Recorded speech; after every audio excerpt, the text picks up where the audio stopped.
ta vie, donne-moi le temps que je scream. God damn, mon gars va, je fais ce qui me plaît. T'es qu'une putain, c'est tes fesses qui te paient. Chevalier de noir vêtu, je suis dans le thème Chris Bell. J'ai des problèmes d'attitude, je suis dans le training day. The truth.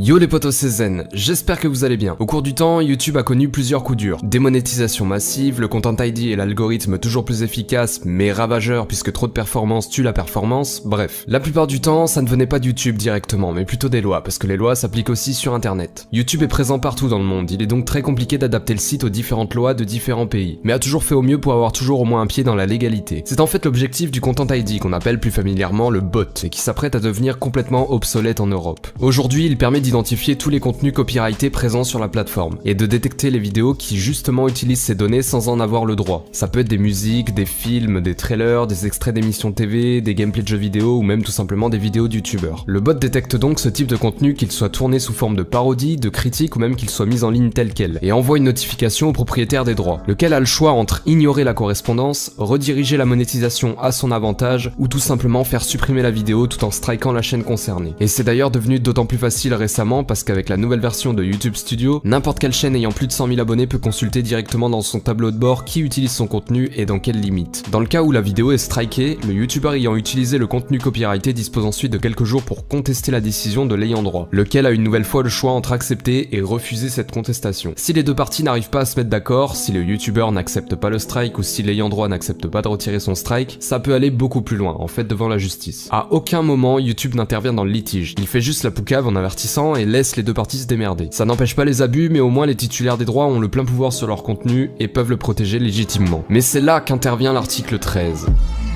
L'article 13, il concerne pas que YouTube et les youtubeurs. En fait, il s'applique sur l'entièreté d'internet dans l'Union Européenne. Il est en pourparlers depuis maintenant plus de 2 ans, et une première version de cette loi a été votée en juillet, pour être remaniée en septembre, et pour que la version finale soit définitivement votée en janvier prochain par les députés européens. Elle a pour but à la base de protéger les créateurs, de faire respecter au pied et à la lettre les droits d'auteur. C'est-à-dire qu'elle a pour but de forcer les gens à utiliser leur propre contenu pour pousser à la création. En soi, c'est une bonne chose, mais c'est une mesure extrême. Extrême puisque l'article 13 veut que toute plateforme sur internet soit tenue à 100% responsable de ce qui sera posté par ses utilisateurs, et ce sans préavis. Ça concerne par exemple les gifs, les mèmes, les images postées sur Facebook, Twitter ou Instagram, les photos de profil des utilisateurs, les citations, extraits ou photos utilisées sur Wikipédia et bien d'autres choses. Cette loi veut que les plateformes aient le plein contrôle sur tout ça. Et vous vous doutez bien, c'est absolument impossible pour la plateforme YouTube. Parce que sur YouTube, on upload plus de 400 heures de vidéos chaque minute. YouTube n'a ni la technologie ni les ressources humaines pour contrôler 9600 heures de vidéos par jour. Ils ont donc posté sur leur compte Twitter 6 vérités ignorées sur l'article 13. Je vous les résume. L'article nuit involontairement aux créateurs, parce qu'il oblige les plateformes comme YouTube à bloquer littéralement la plupart des mises en ligne. Ils disent aussi qu'ils reversent déjà près de 800 millions d'euros chaque année aux ayants droit de l'Union Européenne. Si l'article passe, cette somme serait démultipliée et obligerait donc YouTube à fermer sa plateforme en Europe. En soi, YouTube n'est pas contre cette loi, mais veut qu'elle soit revisitée pour que la responsabilité des droits d'auteur soit celle des ayants droit. Dans ce cas, rien ne changerait pour YouTube puisqu'il applique déjà cette règle grâce au Content ID. En clair, si l'article n'est pas remanié, les conséquences seraient désastreuses. Pour nous Français, on nous annonce que plus de 4 millions de chaînes seront bloquées. Presque plus aucun youtubeur ne pourrait se plier à cette règle et des milliards de vidéos, anciennes comme nouvelles, seraient supprimées. En clair, en France, il ne resterait que Vevo et les chaînes TV qui sont déjà protégées par leurs propres droits d'auteur. Et aussi les chaînes qui produisent des trailers, enfin bref. En clair, il ne restera que les grandes entreprises et YouTube ne deviendra plus qu'un outil commercial pour promouvoir des produits et des services. Nous, Européens, on n'aura plus accès au contenu mis en ligne en dehors de l'Europe.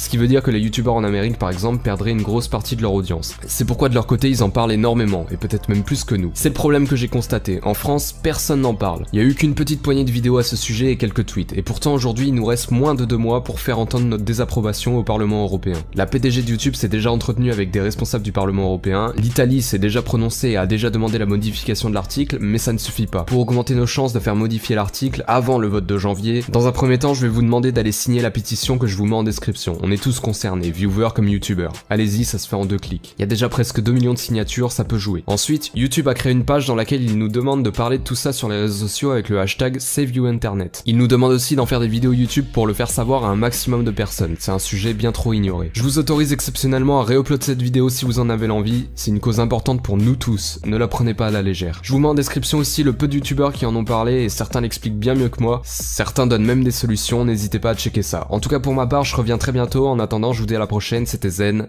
peace.